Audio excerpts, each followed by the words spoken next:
Hello everybody, we'll make a start so we can keep quite well to time. I'll keep letting people in as they come. Thank you all for joining us today for the 9th in our Clean Growth for Business series, our 9th webinar this autumn and our last before Christmas. And we'll hopefully be picking up again in the spring with some more topics. So I'm really pleased to welcome you today. Our topic today is bringing business and biodiversity together. And we've got an introduction coming from Councillor James Mallender, Cabinet Member for the Environment at East Suffolk Council. And then presentations from Daniel Waring, who's Environment and Sustainability Officer at East Suffolk Council, and Joe Metcalfe, the founder and director of Greener Growth. So to make a start, I'll hand over to you, please, Councillor Mallender. Yeah, thank you very much. Good afternoon. And on behalf of East Suffolk, I offer you a very warm welcome. It is clear to anybody who takes any notice of what's happening around them that our environments are changing from a shift in weather patterns, not only around the world and faraway places, but here in the UK and in East Suffolk. And there is substantial changes in our landscapes. It feels as if this is the climax of different policies and actions that have come together. The impact slowly changing our environment since the Industrial Revolution. Small changes that are getting bigger and bigger, once gradual and barely unnoticeable, are now creating tangible changes. Only this week, our environmental charities updated their red lists. The red lists now account for more than a quarter of our British 245 bird species, almost doubling the 36 species that had the status of highest conservation concern in the first review of 25 years ago. Swift populations, for example, have fallen by 58% since the 1995. And this is a worrying and shocking statistics. Farmland birds in particular, such as the curlew and turtle dove numbers, are massively reduced. And I personally can't remember the last time I saw a pheasant in a hedgerow. It is clear from intensive farming methods in the removal of habitats and excessive spraying is having a profound impact on our bird life. The emphasis perhaps too much on yields and profit, often depending on the removal of nature. And this removal of nature is failing all of us. Equally, planning legislation is woefully inadequate. And even today, builders continue to fit antiquated heating methods in the form of gas boilers when we know this technology is of yesterday, not the future. Land for development is often cleared of any trees and hedges, and design rarely incorporates any natural enhancement. Hedgehog highways, swift boxes, tree planting should not be a choice. And as farming and house building illustrates, this, ladies and gentlemen, is the problem. Nature and profit is often perceived as opposite forces. Maximizing profit by exploiting or removing nature, is that really the right choice? However, this is absolutely something I'm been focusing on and across East Suffolk. And as Cabinet Member for the Environment, we want to emphasize this is not a binary relationship. We do not choose a tree over a building. They can and should work together. My extreme environmental groups simplify the argument, stating it is a simple choice, but they're wrong. Business can be a positive. If we choose, development can use less resources and can have a smaller carbon footprint. Let's remember, the environment is not just the trees and grass we see outside the window, but it's everything we do: work, travel, food, houses, and our very existence. The longer we regard the environment as an external force rather than part of the decision-making process, we will have a long way to travel to achieve that better future. I know here at East Suffolk, we work very hard to make sure environmental considerations are just as important in financial impact, as well as impact onto residents when we develop policy. Many institutions talk about change, but seem paralyzed and are unable to act, or completely have contradictory policies. Here at our offices in Melton, in particular, you will hear about later in detail, we have prioritized nature in our landscaping and management. And let me tell you into a secret, it actually doesn't cost much more to have that standing management rather than that standard management, which is designed mainly for convenience. We are proud to work in partnership with Greener Growth. And when companies come together with the same philosophy and objectives, the total picture is bigger than the individual components. And as a business, this is something really important, to make choices across your supply chain and purchasing power to reinforce your commitment to incorporating nature. It is clear from the endless statistics that virtually every species is in decline. So when it comes to making biodiversity choices, do we really have a choice? Consumers are also beginning to understand that they have a role to play in this as well, and are starting to make informed purchases. So in fact, emphasizing your environmental credentials become a really positive in your company's profile. I do not believe we should accept the predictions of the future that have been stated, but by working together, making the right choices, businesses can enhance and protect our biodiversity, but only if we make the right choices. Thank you. Thank you very much, James. Really powerful words, and really pleased that you could join us to set that piece of context as well. So to tell you a little more about the work that East Suffolk Council have been doing in partnership with Greener Growth is Daniel Waring. Thank you, Daniel. Thanks, Hayley. I've got a few slides which I'd like to share with you. Hopefully you're able to see them on the screen. We can, yes. You can now, brilliant. So yeah, I'm Daniel Waring. I'm the Environmental Sustainability Officer for East Suffolk Council. So I'm just going to share with you some of the work that we've done at East Suffolk House to accommodate nature on our premises. Okay, have I moved on to the next slide? There we go. So East Suffolk House, you should be seeing an image of that on screen now. It's actually one of the two main office headquarters of East Suffolk Council.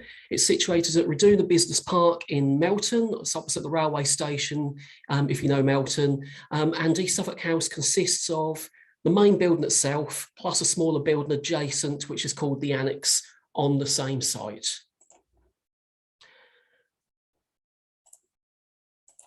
And being a relatively new build, this has meant that as well as enabling the buildings to have had energy efficiency measures built into them from the outset, it also meant that they could be built with living roofs as part of the integral design.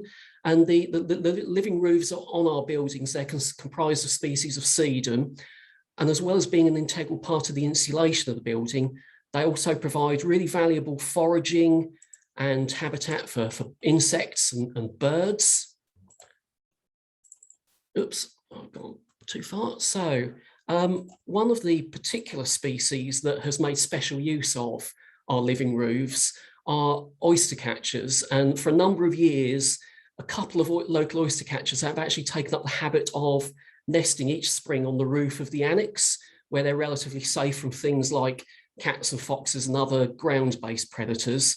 And the one on the screen, that one was actually pictured foraging on our grounds last summer.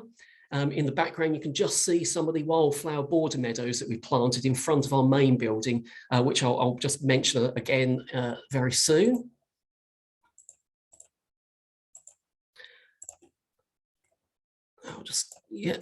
There we go. Okay, so another measure that we were able to put in place fairly early on following our occupation of East Suffolk House back in, which started around 2016 onwards, was the installation of nest boxes for swifts. And James has already mentioned the red list of birds of conservation concern. Swifts were added to that red list, that very highest tier, just this Wednesday, this week.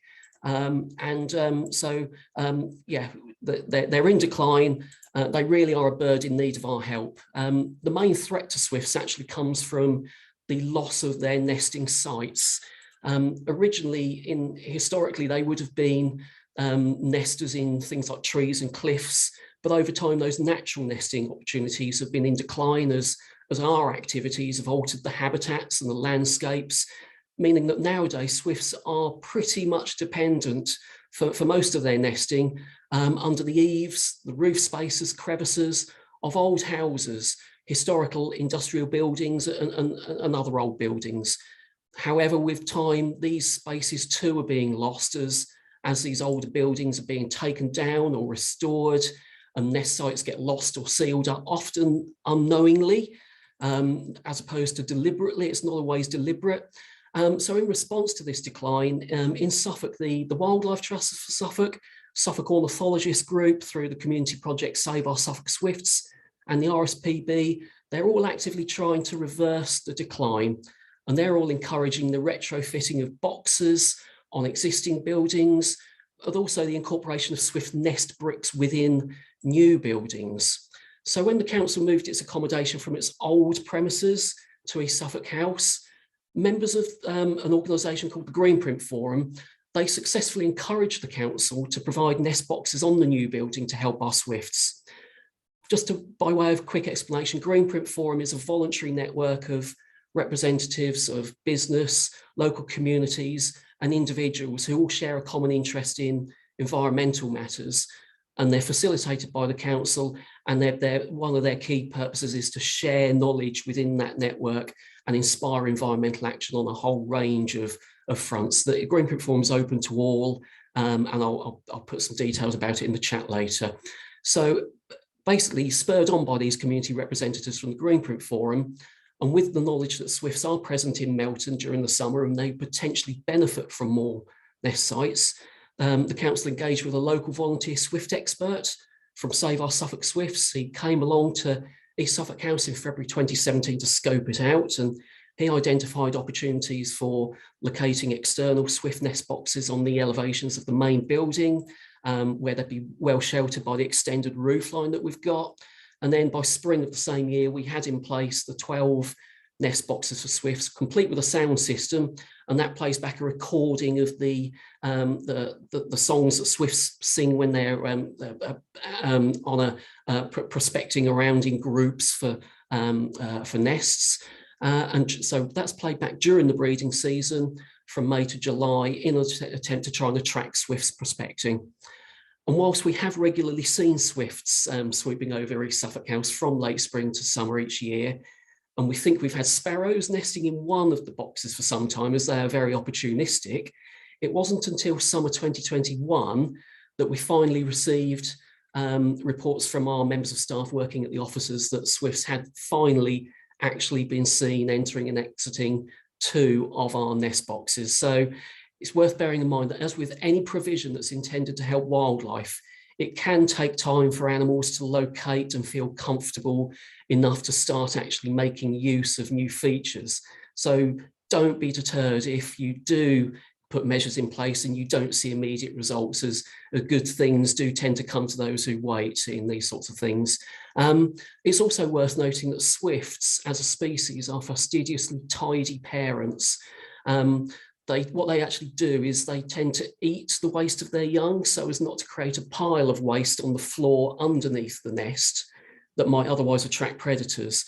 So there's no particular mess associated with swifts, if that might be something that you could potentially be concerned about. It's not as much of an issue as it is with some other animals. So as well as our nest boxes at East Suffolk House, we've also erected them at 2 of our council leisure centres in Woodbridge and Leiston. And then the pictures on the screen, they're actually the nest boxes that were installed, again, with a sound system to try and attract prospecting swifts on the west wall of Deben Pool Leisure Centre in Woodbridge, and they were put up in 2018.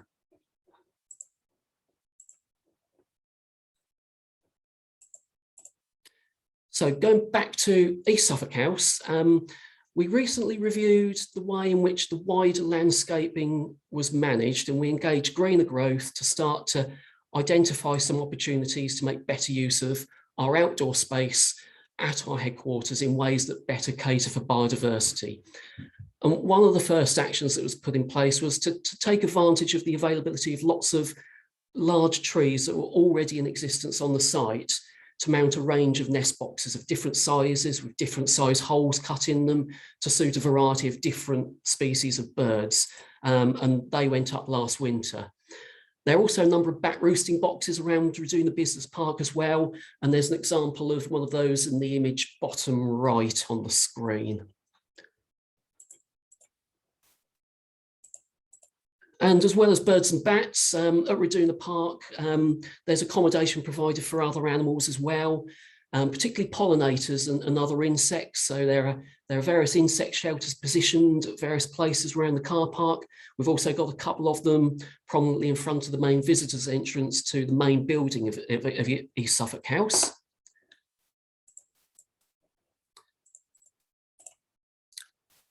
But of course, as well as shelter, pollinators need food sustenance as well. So to further support pollinators on our site, we've had diverse native wildflowers planted in mini wildflower meadows outside the front of the main building in border strips. And then when the flowers are in full bloom, as they were last summer, that provides a really glorious corridor of colours to greet people visiting our offices. And I believe we're also going to be having some spring bulbs planted when we look forward to seeing those sprouting up and providing the site with some New Year cheer.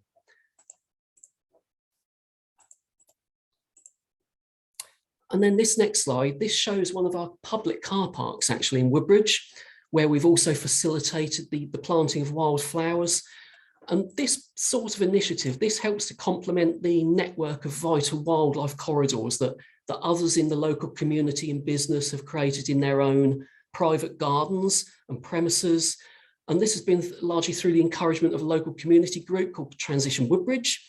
There are similar initiatives all around Suffolk, such as Bredfield's Wildlife Friendly Village, Greener Waldring Field, Felixstowe Community Nature Reserve, Risby Wildlife Village and Ipswich Wildlife Network, just to name a few. So it's well worth finding out what others are doing locally and whether there's an existing initiative that you could connect with, or if there isn't, perhaps even encouraging other like-minded local businesses and residents to start up a network where there isn't already one, because mutual support and knowing that your own efforts link up with a bigger picture, that can be really valuable and help to reinforce the feeling that what you're doing is making a difference on a larger scale.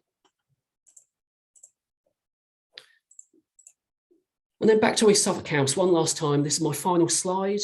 This is the outdoor breakout area that we've provided for our staff. It's got pollinator-friendly planting added surrounding it.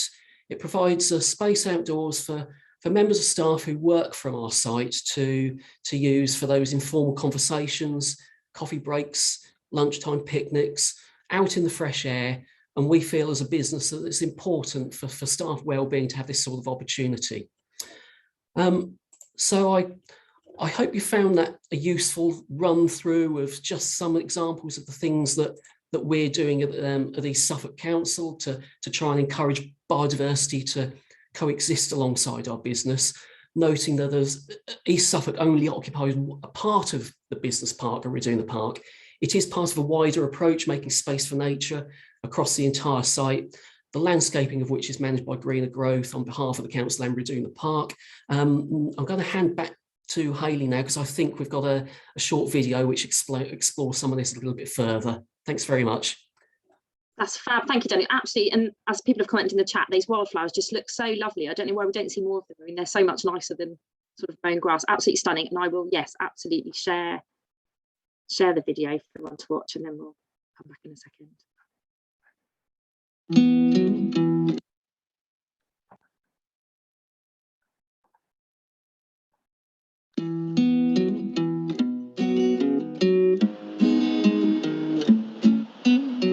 Welcome to Redeemer Park, where Greener Growth are achieving something beautiful.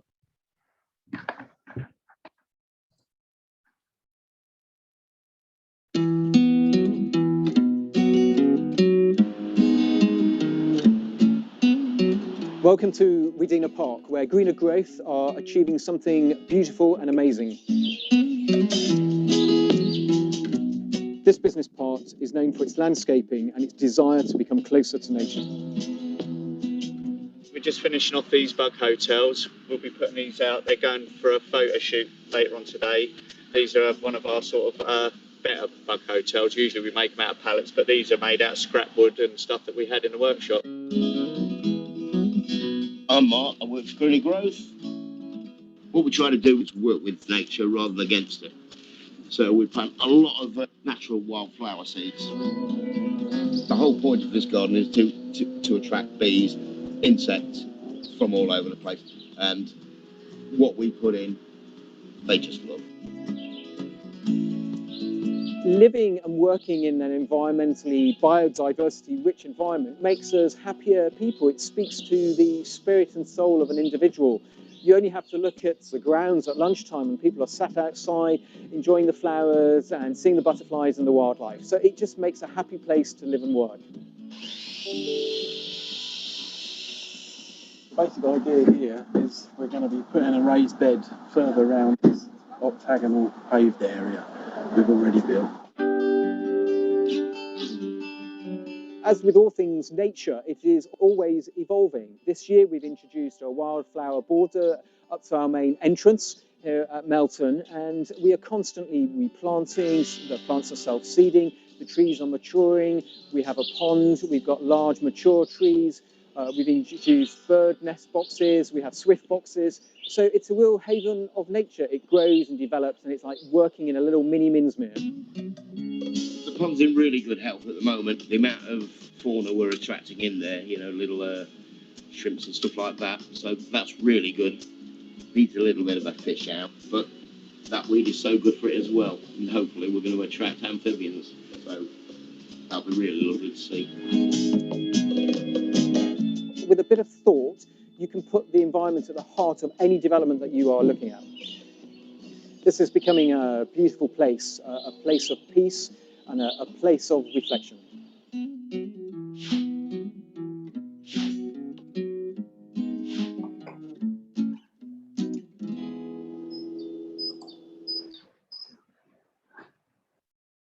Fantastic to see that in place as well, and some just hearing about the sort of the range of species and things you're attracting, and in actually quite a small space next to an office is absolutely fab.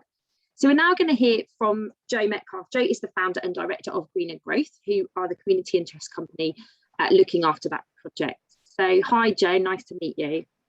Hi there, thank you very much. I can't tell you how much pleasure and joy it gives me just watching that little video and hearing both of your presentations. So thank you both to James and Daniel, who we've really enjoyed working with over the years. The thing about all of this, the message for every business and every person that's interested in helping nature to help us and help itself, is that you need to put a very small input in order to make a huge difference, because nature just gets on and helps reinforce every single different thing that you're looking to achieve. Next slide. The most important thing, I guess, first of all, is to mention permaculture. So permaculture is a system that more and more people are hearing about, and we introduce into every single project that we work with, because it absolutely enmeshes the care of nature and the sharing of land resources, the sharing of food, and the caring of people, and the interconnectedness between nature and people's well-being. If we disconnect ourselves from nature, as we're beginning to understand more and more, then we unnecessarily put ourselves at peril, and nature begins to suffer as well, because people aren't really understanding how important and how connected we are with everything around us. Next slide, please.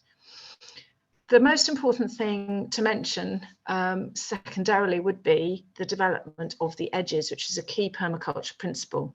So a lot of people would say, we haven't got any land that you can work with on our business site. You know, we've only got a few little tiny edges. We haven't even got any earth. And it's just simply not true. Every single business site, every single office, every single residential centre, whether you've got a garden or not, every single school, of which this is a perfect example, can have some areas that can be maximised in terms of the impact for nature, in terms of the impact on the sensory level for our well-being.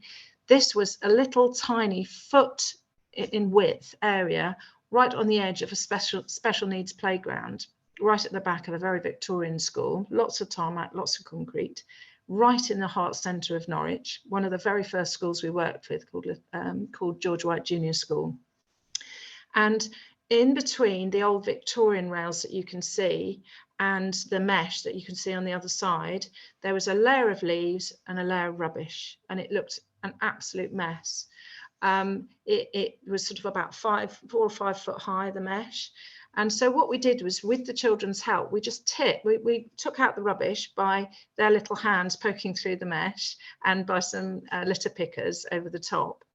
And then we just tipped a load of a mix of part free, part purchased, peat-free compost, horse manure and some soil. And we tipped it all right down at the bottom over the top of the leaves, so they didn't have to be removed. And then we just scattered a mix of sunflower seeds and wildflower seeds. And just look, this was the very first year. And people would stop on the path on the other side and just watch.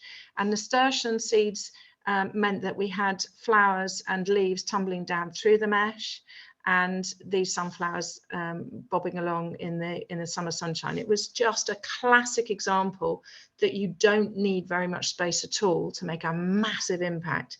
And there was a hedgehog in the center of one of these flower beds one morning when we came in, and birds and bees and butterflies just loved it. Next slide, please. This is just a classic example of one of the things that Greener Growth is probably most proud of, which is our work in prisons. And one of the reasons we're most proud of it is because you don't try and work in a prison for an easy life. You can imagine transforming the picture on the left, which is one of the classic exercise yards, which is usually just full of moss and litter, to something that you see on the right. You have to bring every single thing in by hand, usually, because the gate you can see on the far end is not normally big enough to allow a lorry or a low loader or anything through. So, and then before, this is a site at HMP Whitemoor, which is a high security category A prison. So our team have to be high security cleared, which takes a year. And then we have to do various different personal protection courses, radio training. It's a long, huge, big investment for a community interest company like ourselves, but it pays dividends. And this prison now has 6 different gardens. The #1 governor there, Ruth Stevens, is incredibly progressive. And we've had birds nesting in these areas. We've got fruit trees in the square, higher raised beds that you can see. And the area of turf you can see is very important, because the guys go out there in the summertime, they take their shoes and socks off. And quite often we've had one gentleman in one of the other gardens who realised that it had been 36 years since he'd had his bare feet on a lawned area like that. And this great big chap burst into tears when he was taken out by his care worker the first time he went out, and had a massive shift. And we often find that the men that we work with, and hopefully soon to be the women we work with as well, because we're about to start working towards getting into some female prisons, we often find that those that are struggling with the more conventional therapy will start to talk about things when they're just pulling out carrots or weeding or you know, watching the birds. It's a massive opportunity to have a different sort of shift when you're out in nature. And they will say things like, do you know what, you actually forget where you are for a little while when you're out in this garden. Very important. Next slide, please. I always say, if you can create gardens in prisons, you can do it anywhere.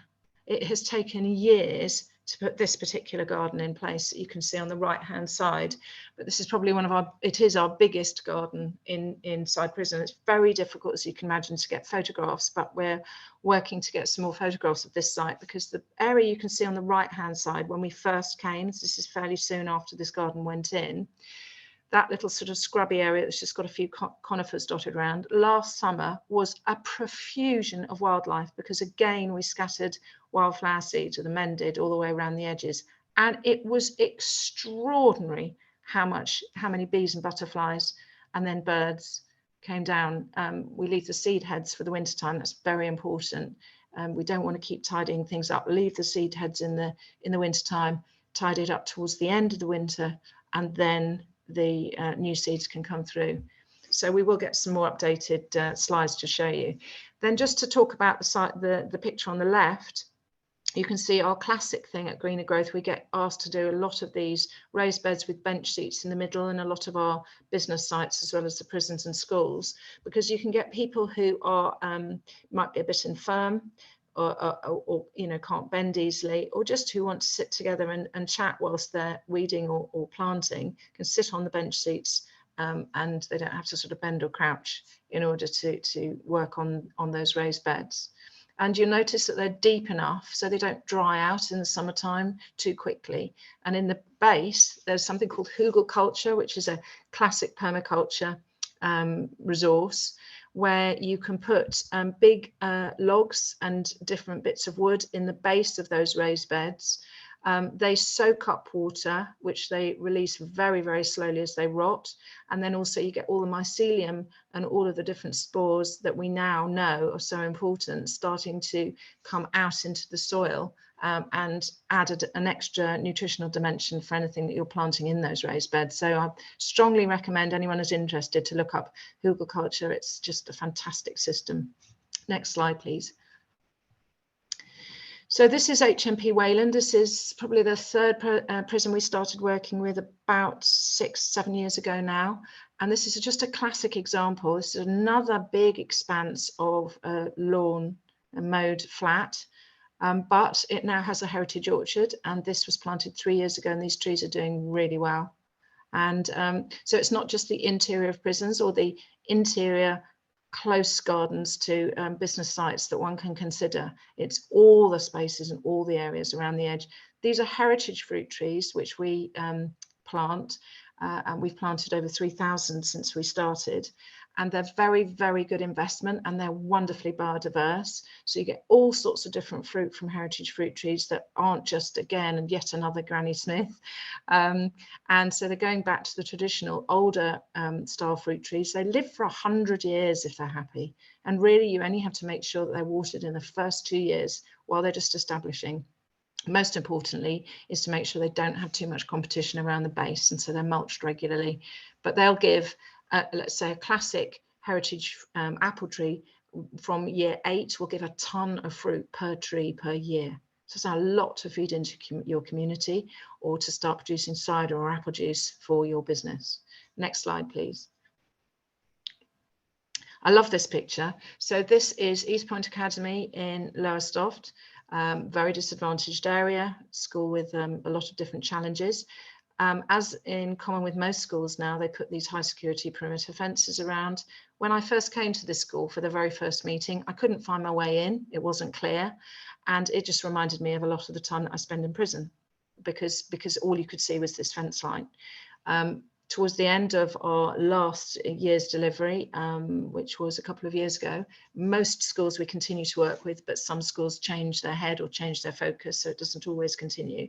But you can see on the right hand side what a profound difference, and that was a raised beds with bench seats in between, and all of this profusion of green beans growing up and nasturtiums growing through, and sweet peas. And so it became an absolute joy to, first of all, be guided through to where the entrance was at this school, and then have all of these amazing, the produce and the flowers and the birds and the bees again coming down.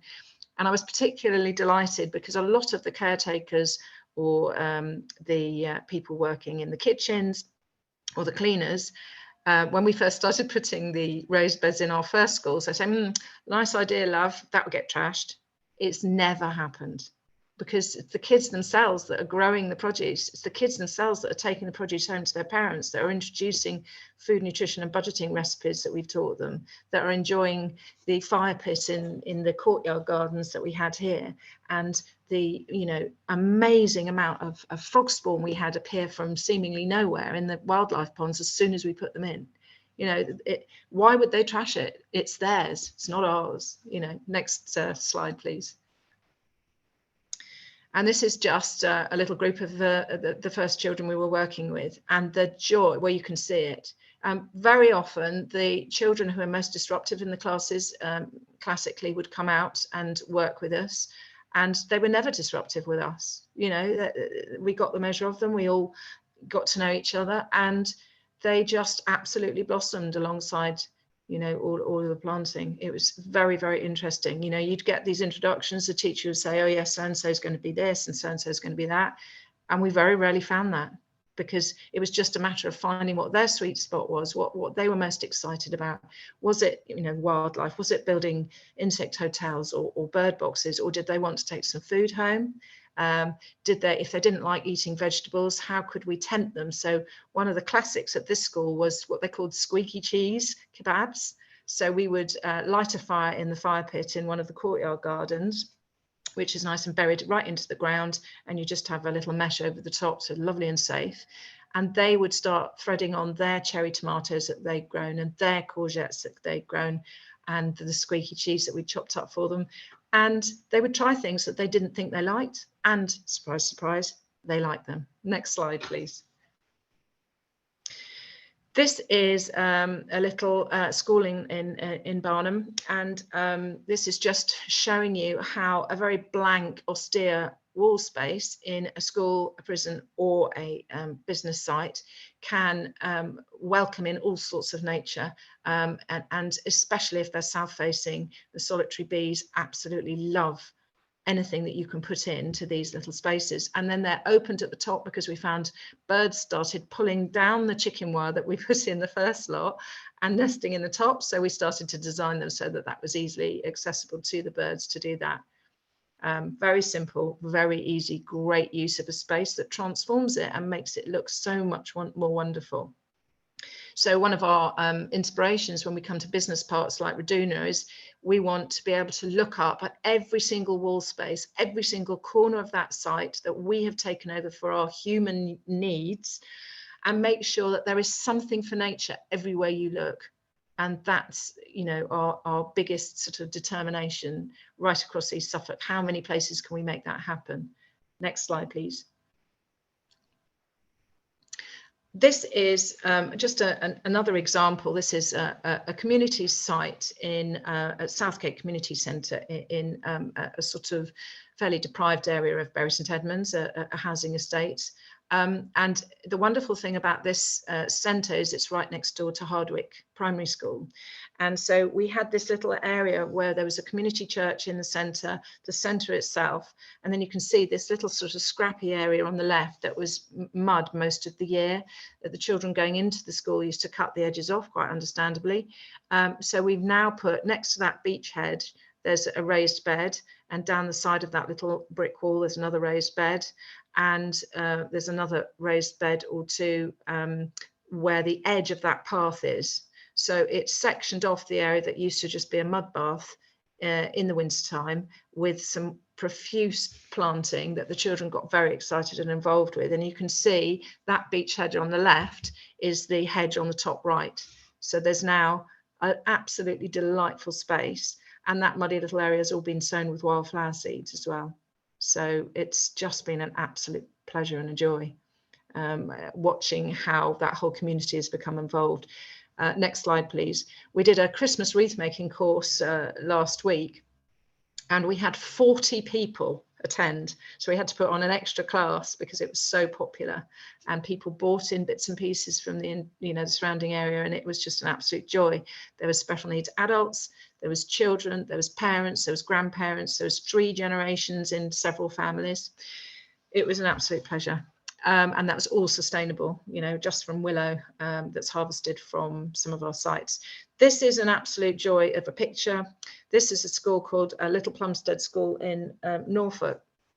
On the left-hand side, you can see what was a redundant play area. And they had taken out some rotten resources there that had been a climbing frame and some swings. And they were quoted £5,000 to take that rubberized tarmac up, and just to leave a hole, £5,000.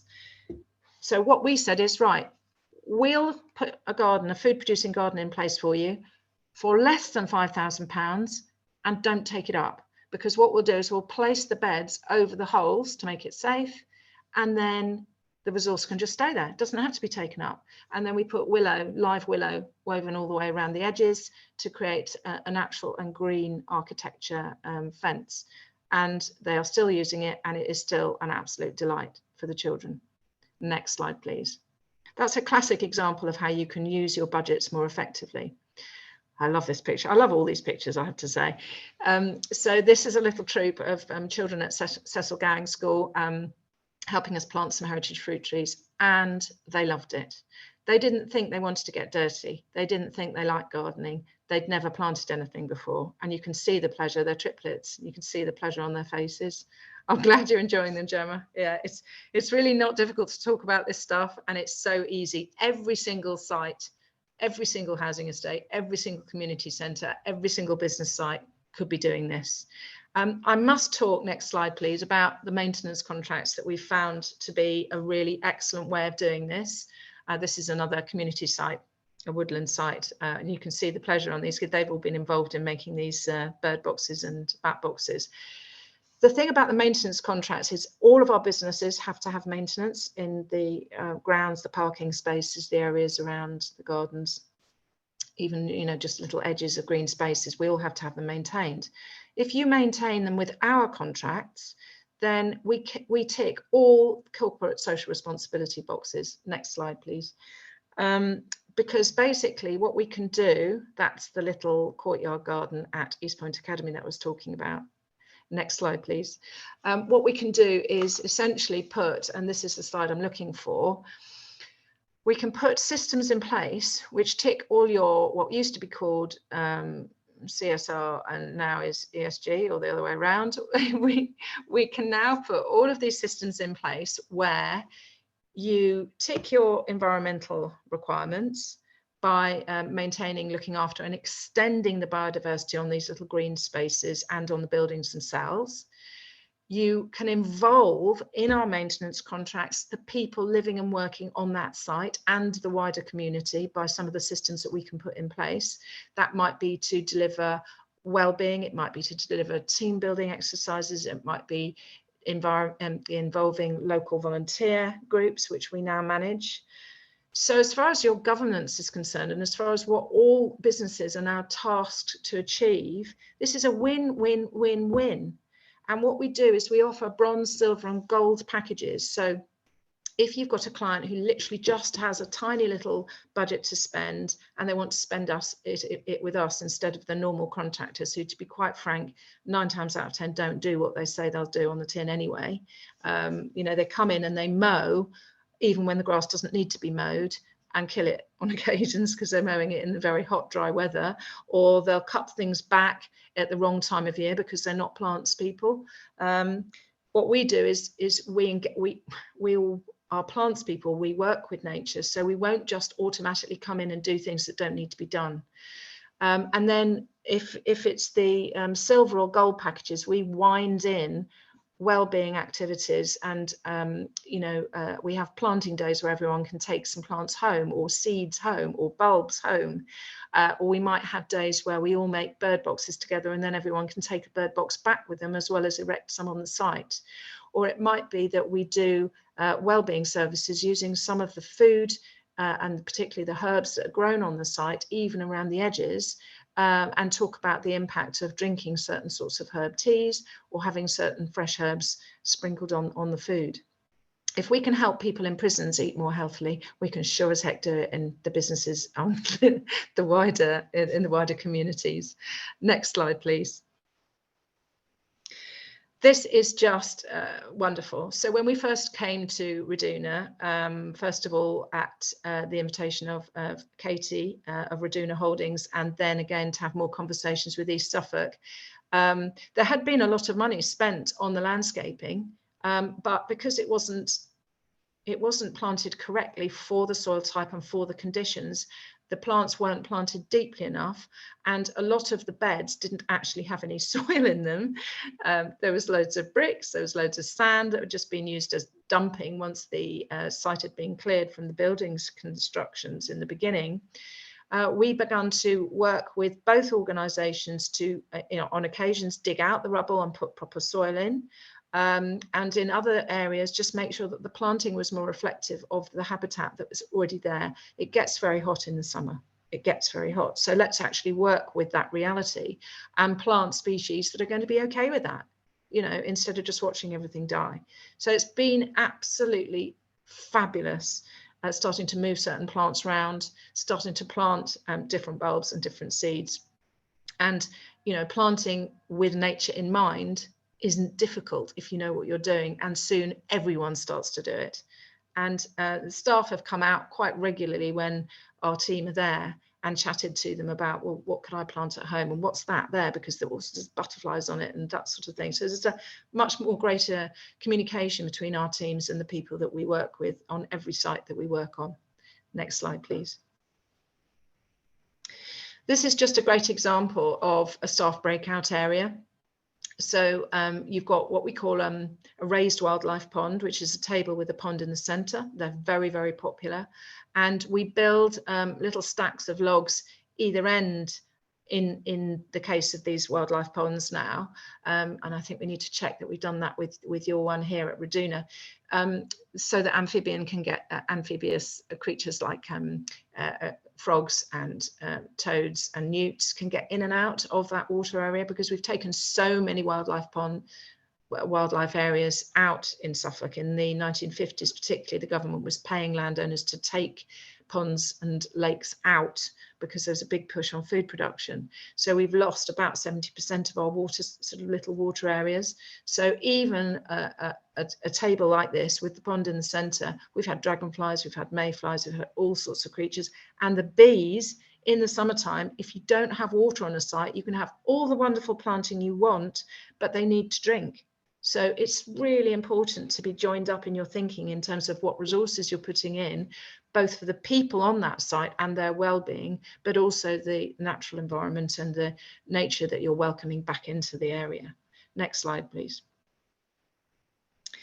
So this is just a classic example. These areas where the you know, all of the technology to keep the you know, the air exactly as we want it to be inside, and the temperature and all of this lovely stuff that we needed to have on this site to make it truly green wasn't really very attractive. So these air conditioning units and all of the different things that make this a rather splendid special site wasn't really being reflected in the planting. There was just bark chips and a few plants that were mainly dying along these sites when we first came.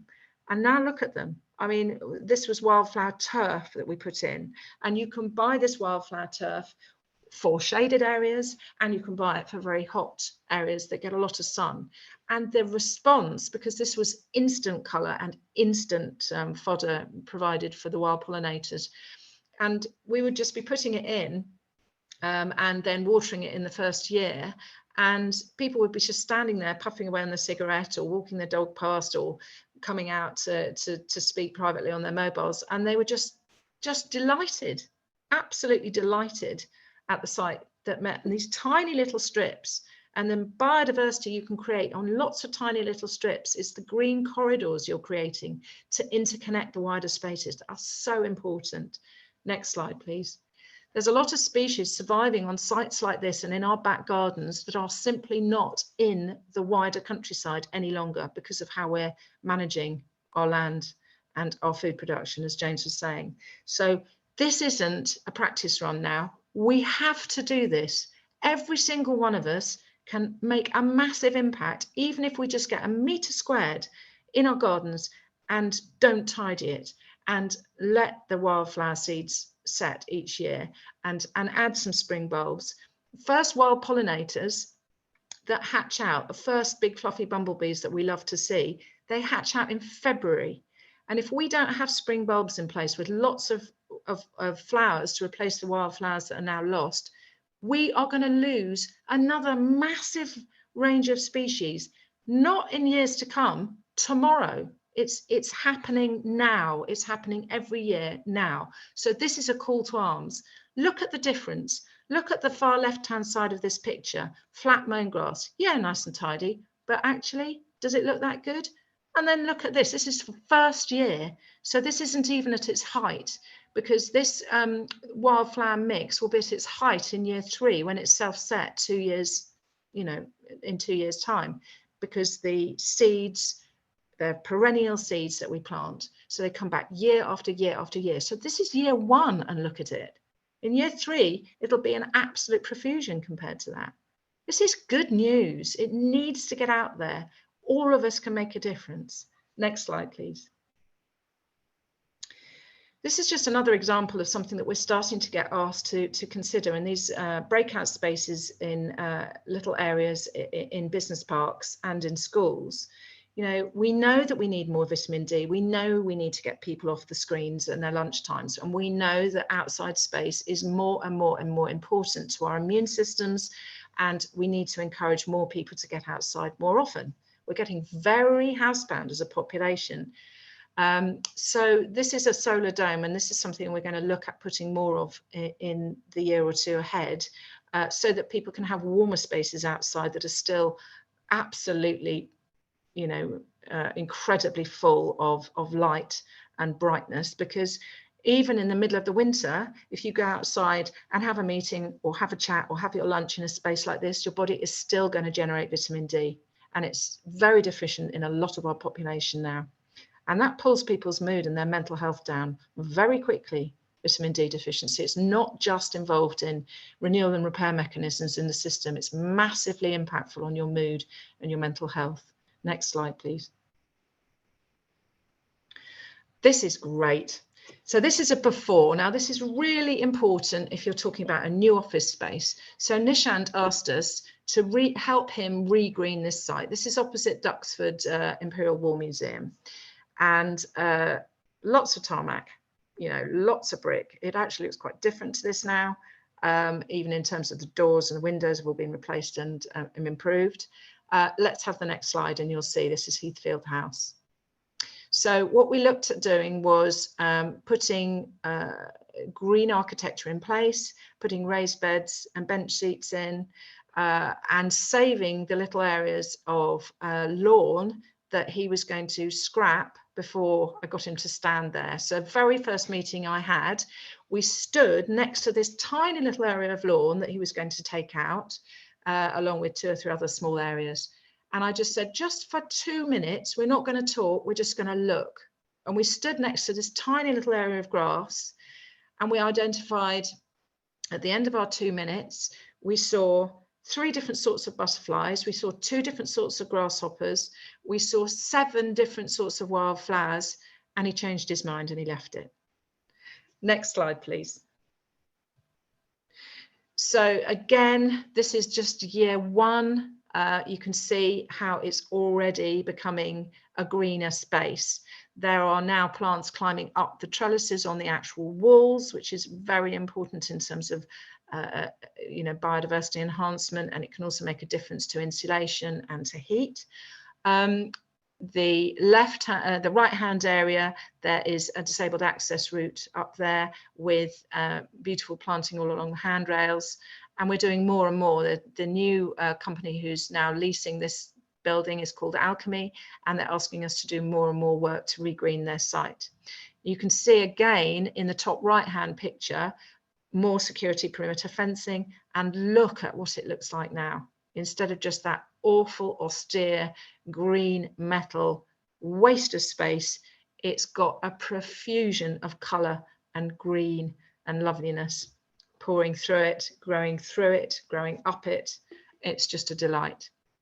Another staff breakout area, that is the little green area that I was talking about before. So we just mow immediately around the raised wildlife pond, which is used, by the way, and was used even by the men in their hard hats when they came out and did the conversion.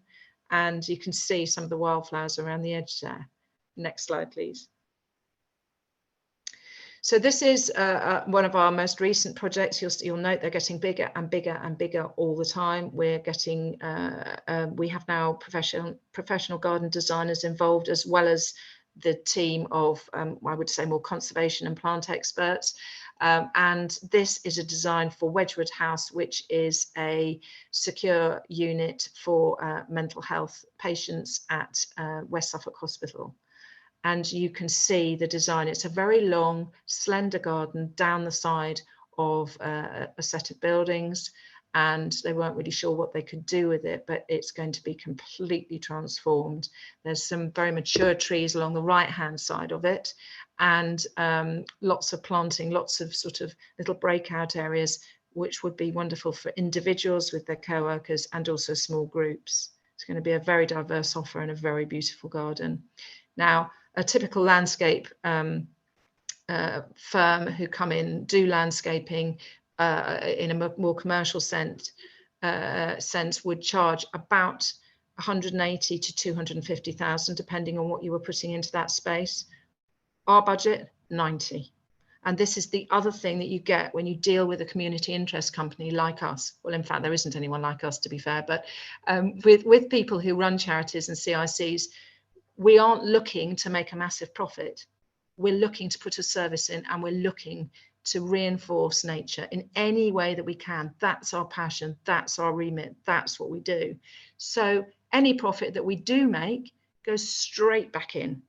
And we work with any organisation, whether you've got a budget or not, whether you've got £5 or £50,000, because we do grant applications on behalf of organisations who have a dream, who want to regreen their site, but who don't necessarily have the opportunity in terms of resource. So there's always a way of managing to achieve your goals.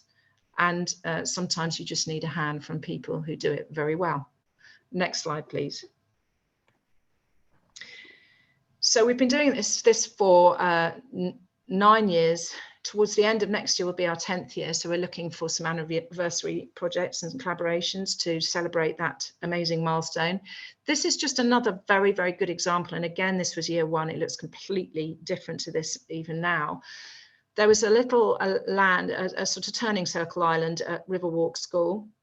On the left, you can see, yes, it was a very dark day as well, but all of the buses and all of the lorries that had come in to do a building project had cut off the edges, but they had to reinstate it. So they reinstated it with a few bricks around the edges. It was still a site that looked really sad, very neglected.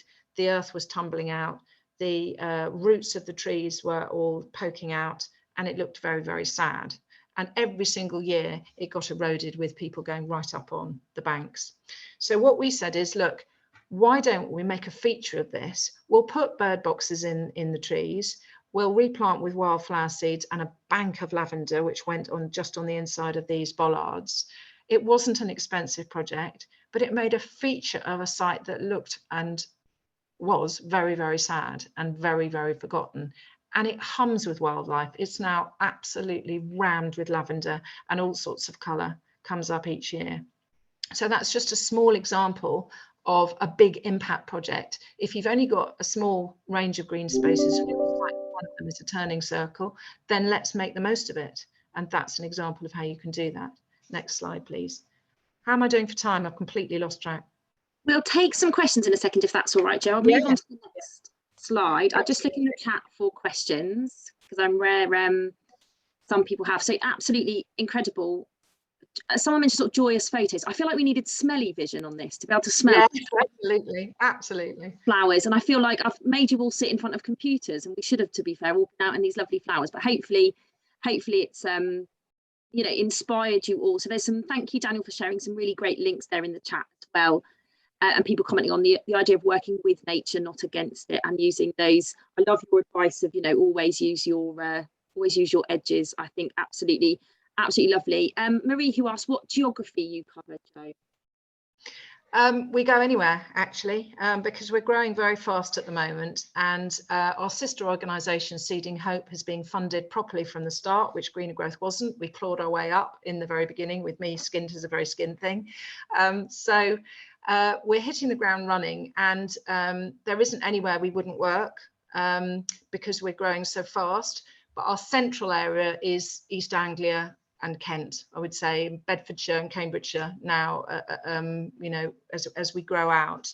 And then we aim to be in 8 new prisons with Seeding Hope and then with Greener Growth over the next 3 years.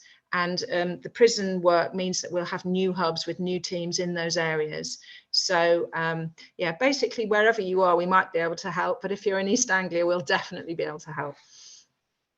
Thank you so much. And I just wanted to come back to James, who started us off today with his intro about, you know, the sort of work of East Suffolk Council. We've seen those spectacular photos in Daniel's piece and in Jo's as well, the lovely wildflowers, the breakout space. And I just wondered what, for the, you know, as a councillor, but for visitors and the staff, I mean, this must have, you know, if businesses are thinking of doing this, it could be transformative, I think, couldn't it, for people who've got people visiting their sites, working there every day. And I wonder how has it been received by, you know, visitors, new starters? I mean, it must be what a wonderful environment to come for an interview in, kind of thing. Yeah, absolutely. I mean, particularly in this post-COVID world we live in, I think there will be a demand to be outside more in a ventilated area. So this breakout area we have outside is really, for me, like an outdoor meeting room. So it's something that we meet people in, you know, particularly for a council where we are meeting residents and other partners. So it's really important. And, you know, the philosophy of East Suffolk is the environment is first in our decision-making process. So it becomes a tangible connection with our communities and stakeholders when you see nature incorporated in our design, as you see it within the park. And, you know, talking with, you know, Greener Growth, Joe, a really inspirational presentation there. And, you know, working with other partners like Greener Growth, it really enforces we're doing the right thing. We're working together, supporting each other. And so it's a win-win all round. And my gosh, you know, when you're there in the height of summer, it's like living in and working in a nature reserve. It is incredible. And so many people see what we're doing. And as a business, as East Suffolk, it's a visual representation of your philosophy and what's important. And that, you know, I personally, you know, East Suffolk has managed to talk about this in various spheres, you know, through the media, and it's really helped me get the message across to encourage other people to do it. The real message here is if East Suffolk as a district council can do something like this, then there's no stopping anybody. Exactly what Joe was saying, if she can go into a prison and reform how the landscape is managed and that engagement with residents there, then we can do it anywhere, absolutely anywhere if we want to. Absolutely. And it goes down to what I said earlier, and it goes down to a lot of my speeches. It's about choice. You know, we can incorporate nature if you choose it. It's not difficult. It doesn't make it negative. In fact, I find it astounding why there isn't more nature involved in our process of planting and management across all works of life. And high streets should be greened, hanging baskets, planters, everywhere it should be incorporated. Because I don't think people really understand the changes in actual nature is so slow. You don't actually notice that nature's not there anymore until someone points it out. You know, us that are a bit older on the call will remember that when you used to drive at night, your windscreen used to be splattered with insects, or you put the outside light on and it's got moths flying around. You don't see that anymore. And there's a real removal of nature in our environments that's happened really slowly, and it's suddenly caught up with us. And, you know, with planning, as I was saying about how land is used across the UK in farming, you know, there's that removal of nature. We all have to now do something. And, you know, as Joe said, in these more corporate entities can do it quite easily if we choose to. It's a call to arms. There's no more rehearsal time now. Yeah. Every single one of us need to step up. And it's not difficult, because sometimes that stepping up is just leaving it alone. Yes, you know, exactly. Mow that bit, leave that bit alone. Just mow the edges so it still looks neat. Leave it alone. There'll be a seed back in that bank, in that soil that's been there for, you know, years and years and years, and it'll all come back. This is really good news stuff. And my goodness me, we need this good news now. So let's make the most of this stuff and just give nature a hand and help ourselves in the process. Exactly. And coming out of COVID, I think people have, you know, particularly under the lockdowns, we've understood nature a bit more. We've had more time to see nature. And I don't know about anybody else, but I found it really reassuring to see the change of the seasons, the birds nesting and the flowers coming out, knowing everything would be okay.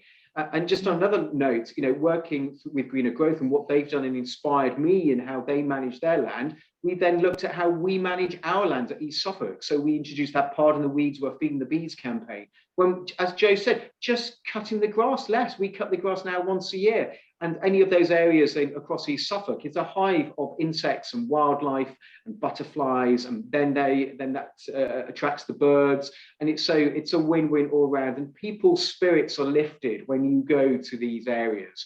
You know, we've expanded that into cemeteries, on the periphery of cemeteries now, and they are like pocket nature reserves in urban areas. It's a fantastic engagement. Thanks, James. I love that piece about lifting spirits. You've certainly all done that as well. It's been absolutely lovely to watch and listen to you all talk so passionately and with such beautiful examples of schools and prisons and community facilities doing these things. It's great, and hopefully it has inspired those who've joined and will continue to inspire other businesses. I will share the videos, links to slides and everyone's contacts and everything afterwards, as we always do, and they'll be on our website hopefully later today as well. So please do share with businesses in your network. We'll put the link on our social media as well. But thank you so much, James and Joe and Daniel, for putting this together and for sharing your wonderful stories and beautiful pictures as well. Thank you all very much. It's been a very great pleasure. Keep up the fight. We will. Thank you so much. Thanks all. See you. Bye.